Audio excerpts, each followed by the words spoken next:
तो ये होता है आपका, ठीक है, इलेक्ट्रॉन का आवेश। जिसको हम ई से प्रेजेंट करते हैं। ठीक है, तो जब आपको न्यूमेरिकल वगैरह करने होंगे तो आप इस फॉर्मूले को जो है दोस्तों यूज करोगे। ठीक है, और मैं आपकी जानकारी के लिए एक बात और बता देता हूं कि जो आवेश होता है वो एक तरीके से संरक्षित कहा जाता है। मतलब आवेश जो है किसी भी चीज से ना तो लिया जा सकता है और ना ही किसी को दिया जा सकता है, बल्कि दोस्तों इसको क्या कर सकते हैं, ये एक तरीके से संरक्षित नियम है। जिस प्रकार आपने पढ़ा होगा ऊर्जा संरक्षण का नियम है, तो दोस्तों ऐसे ही आवेश संरक्षण का भी नियम है। ठीक है, इसको एक पदार्थ से दूसरे पदार्थ में जो है ढाला जा सकता है, इस तरह से आप इसको कह सकते हो। ठीक है, अच्छा मैं आपको एक मजेदार बात और बताता हूं। अगर आप यहां से इसका डेफिनेशन बनाने की सोच रहे हो तो निश्चित रूप से आप इसकी परिभाषा बना पाएंगे। कैसे? आप कह सकते हो कि किसी चालक में, अगर आप यहां से लिखना चाहते हो दोस्तों तो लिख सकते हो, मैं बोल रहा हूं आप लिख सकते हो। ठीक है, बहुत आराम से बोलने वाला हूं, आप इसको लिख सकते हो। लिखिए, किसी चालक में, ठीक है, उपस्थित इलेक्ट्रॉनों की संख्या, किसी चालक में उपस्थित इलेक्ट्रॉनों की संख्या और इलेक्ट्रॉन के आवेश का गुणनफल, और इलेक्ट्रॉन के आवेश का गुणनफल, ठीक है, उसका विद्युत आवेश कहलाता है। ठीक है, तो ये क्या कहलाता है? विद्युत आवेश कहलाता है। ठीक है, तो समझ में आया आपकी? तो मैंने जो है कुछ भी नहीं किया है, केवल इसका जो फॉर्मूला लिखा हुआ है इस फॉर्मूले के हिसाब से ही दोस्तों क्या बनाया, इसका परिभाषा बनाया है। तो आप समझ सकते हो कि कहीं ना कहीं किसी चालक के अंदर इलेक्ट्रॉन होंगे और इलेक्ट्रॉनों की संख्या और इलेक्ट्रॉन का आवेश दोनों का जब आप गुणा करिएगा तो आपको मिल जाएगा, क्या मिल जाएगा आपको? विद्युत आवेश उस चालक का मिल जाएगा। चालक का मतलब है दोस्तों एक तरीके से कंडक्टर होना चाहिए, कहीं ना कहीं आपका चालक होना चाहिए। चालक ऐसे पदार्थ होते हैं जिसमें इलेक्ट्रॉन प्रेजेंट होते हैं कहीं ना कहीं, और इलेक्ट्रॉन जो है दोस्तों गति कर सकते हैं। तो इस चीज को हम कह सकते हैं क्या? इसको हम कह सकते हैं दोस्तों कहीं ना कहीं विद्युत आवेश की यहाँ पर बात होती है। ठीक है, और विद्युत आवेश को हम क्यों से प्रदर्शित करते हैं, ये भी बात आप जान लीजिए। एक स्केलर है, मतलब एक अदिश राशि जो विद्युत आवेश है। ठीक है, विद्युत आवेश क्या है? एक अदिश राशि है, अदिश राशि। क्यों? क्योंकि दोस्तों इसमें दिशा के साथ साथ परिमाण नहीं होता है। ठीक है, अगर दिशा के साथ साथ इसमें परिमाण होता तो ये आपका वेक्टर होता, मतलब ये सदिश राशि होता। ठीक है, अच्छा इसके बाद अगर हम बात करें इसके विमेय सूत्र की, तो दोस्तों इसका एक सूत्र और होता है विद्युत धारा के पदों में, Q बराबर आई टी। हालांकि हम चौथे पांचवें चैप्टर में इस बात की चर्चा करेंगे कि Q बराबर आई टी क्या है और ये कहां से आता है। लेकिन जो है हमें यहां पर क्या निकालना है, इसका विमेय सूत्र निकालना है। तो विमेय सूत्र ए का विमेय सूत्र ए होता है एम्पियर का, और टी का विमेय सूत्र होता है दोस्तों टी। तो विमेय सूत्र की अगर हम बात करें तो ए टी यहाँ पर Q का विमेय सूत्र हो जाएगा। तो इस तरीके से दोस्तों आप जो है विद्युत आवेश के बारे में जान गए होंगे। ठीक है, अब हम बात करेंगे थोड़ा सा कंपटीशन को लेकर कि विद्युत आवेश के संबंध में कंपटीशन में जो है किस तरह के क्वेश्चन आपको मिल सकते हैं। तो जरा समझिएगा, मान लीजिए आपके पास कोई चालक है और चालक जो है उसको इलेक्ट्रॉन दिए गए हैं। बात समझिएगा, अगर किसी पदार्थ को चालक को इलेक्ट्रॉन दे दिए गए हैं तो इसका मतलब क्या है? इसका मतलब है इलेक्ट्रॉनों की अधिकता। ठीक है, क्या है? इलेक्ट्रॉनों की अधिकता। और यदि इलेक्ट्रॉन की अधिकता हो, इलेक्ट्रॉन की क्या हो? अधिकता हो, तो भैया हम इसको कह सकते हैं कि जो मान है इसका क्या हो जाएगा? ऋणात्मक हो जाएगा, मतलब ऋणावेश की यहां पर बात होगी। ठीक है, मान लीजिए आपने किसी चालक को इलेक्ट्रॉन दे दिए हैं, तो अगर आपने इलेक्ट्रॉन दे दिए हैं तो इसका मतलब ये है कि भैया कहीं ना कहीं इलेक्ट्रॉनों की जो अधिकता है वो हो चुकी है। और इलेक्ट्रॉनों की अधिकता का मतलब है निगेटिव। ठीक है, निगेटिव मतलब ऋणावेश। तो ये आप यहां लिख सकते हो ऋणावेश, ये ध्यान रखिएगा। आपको जो है दोस्तों ऐसा क्वेश्चन जो है मिल सकता है।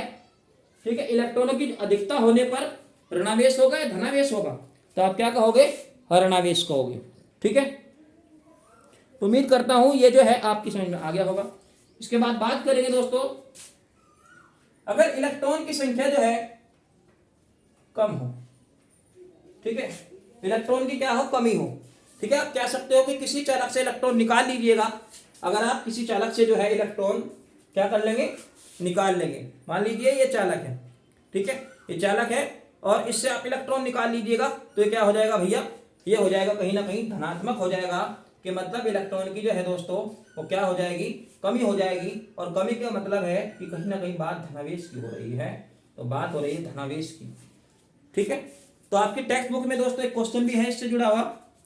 ठीक है, तो देखो मैं इसका क्वेश्चन जो है कुछ बच्चों ने कर लिया होगा, ऑफलाइन क्लास में अगर किसी ने नहीं किया है तो वो यहाँ से सुन लीजिएगा और करके देख सकते हैं, एक बार खुद से प्रैक्टिस कर सकते हैं। ठीक है, मैं बोल रहा हूँ टेक्स्ट बुक का क्वेश्चन है, लिखिएगा जरा। ठीक है, एक चालक में 1500 इलेक्ट्रॉनों की कमी है। एक चालक में 1500 इलेक्ट्रॉनों की कमी है। एक चालक में 1500 इलेक्ट्रॉनों की कमी है और ठीक है, विद्युत आवेश की गणना कीजिए और इसकी प्रकृति बताइए। तो प्रकृति में दोस्तों आपको क्या पूछ रहा है कि इलेक्ट्रॉनों की अगर क्या है कमी है तो आप इसको पॉजिटिव कहिएगा और अगर अधिकता है तो उसको ऋणावेश मतलब नेगेटिव कहिएगा। तो ये बात आपको बहुत अच्छे से समझ में आ गई होगी। ठीक है, टेम्परेचर बहुत हाई है, वातावरण कहीं ना कहीं बहुत ज़्यादा गर्म है दोस्तों, तो उसको समझ में आ गया होगा। तो मैं इसको रफ कर देता हूँ। ठीक है, तो विद्युत आवेश आपको समझ में आ गया होगा। अब इसके बाद बात करेंगे। ठीक है, इसके बाद दोस्तों हमारे पास जो है एक हेडिंग है कूलाम का नियम, जो बड़ा ही इंपॉर्टेंट है, इसको भी समझ लीजिएगा। कूलाम का नियम, कूलाम का नियम, कूलाम का नियम। ठीक है, तो कहीं ना कहीं दोस्तों कूलाम जो है वैज्ञानिक का नाम है, कोई दिक्कत नहीं। तो कूलाम साहब की अगर हम बात करें तो कूलाम का नियम जो है दोस्तों ये कहीं ना कहीं बात करता है बल को लेकर। ठीक है, आपने कक्षा 11 में, इससे पहले मतलब कक्षा 11 में आपने गुरुत्वाकर्षण बल का सूत्र देखा था, गुरुत्वाकर्षण नियम पढ़ा था, तो ये भी उसके जैसा ही है। ठीक है, देखो उसमें क्या था, उसमें दोस्तों कहीं ना कहीं आपके पास एक m1 द्रव्यमान वाली वस्तु थी और इसके थोड़ी सी दूर m2 द्रव्यमान वाली दूसरी वस्तु थी। इनके बीच की दूरी क्या थी दोस्तों, r थी। और आपके लिए मैं याद दिला दूं थोड़ा सा कि जो बल था तो F अनुक्रमानुपाती m1 m2, ठीक है, और F अनुक्रमानुपाती कहीं ना कहीं 1/r²। इस तरह से दोस्तों आपने क्या देखा था, इस तरह से आपने कहीं ना कहीं फॉर्मूला देखा था कक्षा 11 में। ठीक है, और जब आपने इन दोनों नियमों को मिलाया था तो F अनुक्रमानुपाती और अनुक्रमानुपाती का जब निशान हटाते हैं तो कहीं ना कहीं क्या निकलता है, गुरुत्वाकर्षण नियतांक निकलता है बड़ा जी। तो बड़ा जी का G m1 m2/r² की यहाँ पर बात होती है। तो सेम ऐसा ही हमारे पास एक फॉर्मूला और निकलने वाला है। ठीक है, तो कूलाम के नियम से एक फॉर्मूला जो है हम और निकाल सकते हैं। ठीक है, जरा समझिएगा कि मान लीजिए इस बार आपके पास क्या है, इस बार आपके पास दो आवेश है। क्या है भाई, दो आवेश है। इस पे आवेश जो है दोस्तों इस बिंदु पे Q1 है और इस बिंदु पे जो आवेश है आपका वो Q2 है। ठीक है, एक बिंदु पे आवेश क्या है भाई, Q1 है और दूसरे बिंदु पे आवेश आपका Q2। ठीक है, आप चित्र में देख सकते हो। और दोस्तों वही इसके बीच की जो दूरी है वो r है। चित्र अगर आपके समझ में आ गया होगा तो आपको ये बहुत अच्छे से समझ में आ जाएगा। ठीक है, इसके बाद आपको वही करना है जो अभी आप किए थे कि जो लगने वाला बल होता है वो भैया Q1 और Q2 के गुणनफल के क्या होता है, अनुक्रमानुपाती होता है। देखो किन्हीं दो बिंदु आवेशों का जो गुणनफल होता है वो लगने वाले बल के क्या होता है भाई, अनुक्रमानुपाती होता है। इसको आप समानुपाती या फिर अनुक्रमानुपाती कह सकते हो। ठीक है, तो अनुक्रमानुपाती होता है। अब जो बीच की दूरी होती है उसके वर्ग के व्युत्क्रमानुपाती होता है। मतलब ये दो बातें हैं यहाँ पर, आपको ये दो ही बातें ध्यान रखना है। ये तो पहली बात ये हो जाएगी आपकी, दूसरी बात ये हो जाएगी। ठीक है, पहली बात में क्या है कि जो स्थिर आवेश है, स्थिर आवेश Q1 और Q2 है, उनके जो आवेश है, ठीक है, उनका गुणनफल जो है वो बल के अनुक्रमानुपाती होता है और उनके बीच की दूरी के वर्ग के व्युत्क्रमानुपाती होता, उल्टा होता है। ये समझिएगा आप इसको ध्यान से, ये गुणनफल है, ये व्युत्क्रमानुपाती है। और दोस्तों जब आप इन दोनों को मिलाओगे एक साथ तो कहीं ना कहीं बात होगी Q1 Q2/r²। ठीक है, और जब आप यहाँ से ये एक कांस्टेंट हटाओगे, यानी कि जो भी आपने समानुपाती, ठीक है, का निशान लगाया हुआ है, जब आप इसको हटाओगे तो कहीं ना कहीं आप कर दोगे एक कांस्टेंट निकल के आ जाएगा इस तरह से, F = 1/4πε0 Q1 Q2/r²। तो इसे ही कहते हैं हम कूलाम का नियम। ठीक है, इसे ही हम क्या कहते हैं, कूलाम का नियम कहते हैं। आप चाहे तो इसका जो है थ्योरी भी लिख सकते हो। कैसे लिखोगे जरा समझिएगा मेरे साथ, कि किन्हीं दो बिंदु आवेशों, ठीक है, किन्हीं दो बिंदु आवेशों पर लगने वाला बल उनके गुणनफल के अनुक्रमानुपाती तथा उनके बीच की दूरी के वर्ग के व्युत्क्रमानुपाती होता है। ठीक है, तो इतना आपके समझ में आ गया। बल का मात्रक वही है जो आप पहले से पढ़ते रहे, न्यूटन की बात यहाँ पर होती है। तो बल का मात्रक क्या है, वो न्यूटन ही है, ये भी आपने पहले पढ़ चुके हो। ठीक है दोस्तों, अगर हम इसकी बात करें तो इसका मान फिक्स होता है 9 × 10⁹। बहुत सारे न्यूमेरिकल्स दोस्तों हम यहाँ पर निकालेंगे, इसके हिसाब से इसको पूरा समझेंगे। ठीक है, तो इसके बाद हमें ये आप देख रहे हो ना, इस तरह से ई बनाकर इसको समझिएगा। जो बच्चे नए हैं, जो पहली बार इसको देख रहे हो, समझ लीजिएगा। इसको ऐसे बनाए सी टाइप का, और उसको एक सीधा ऐसे कर दीजिए और फिर यहाँ पर 0 लिख दीजिए। तो इसको कहते हैं एप्सिलॉन जीरो। ठीक है, एप्सिलॉन जीरो। इसको दोस्तों हम कहते हैं क्या, निर्वात में वैद्युतशीलता हम इसको कहते हैं। ठीक है, निर्वात में वैद्युतशीलता हम इसको जो है कहते हैं। ठीक है, तो आज की वीडियो में हम केवल इतना ही पढ़ेंगे, वीडियो बड़ा हो जाएगा। इंट्रोडक्शन वीडियो था, और इंट्रोडक्शन होने के साथ ही साथ दोस्तों मैंने आपको जो है इतना कुछ बता भी दिया। तो फिलहाल अगर आप मेरे जो चैनल को है पहली बार देख रहे हो तो उसको जो है दोस्तों सब्सक्राइब कर लीजिए, क्योंकि हम आगे से जो है डेली हर चैप्टर वाइज इसी तरीके से जो है आपको यहाँ से ऐसे ही एक्सप्लेन करके समझाएंगे। ठीक है, अगर आपको बहुत ज़्यादा ज़रूरत पड़ रही हो नोट्स बनाने की तो आप बना सकते हो, और अगर आप ऑफलाइन क्लास ले रहे हो तो आप मेरी वीडियो को जो है ऐसे ही समझ के जो है वॉच कर सकते हो। तो फिलहाल मेरी वीडियो को देखने के लिए दोस्तों आपका बहुत बहुत धन्यवाद, और उम्मीद करता हूं कि आपको ये चीज़ें बहुत अच्छे से समझ में आ गई होंगी।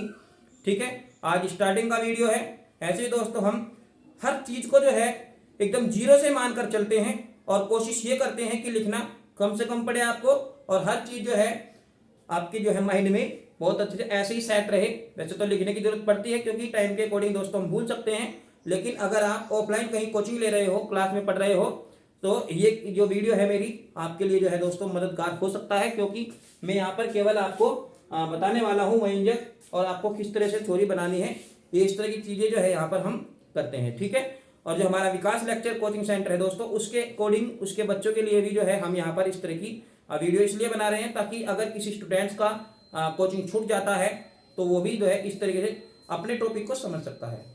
ठीक है, तो उम्मीद करता हूँ ये जो मेरा तरीका है आपको बहुत अच्छे समझ में आ गया होगा। ठीक है, तो अगली वीडियो में चर्चा करेंगे अगले नए टॉपिक को लेकर।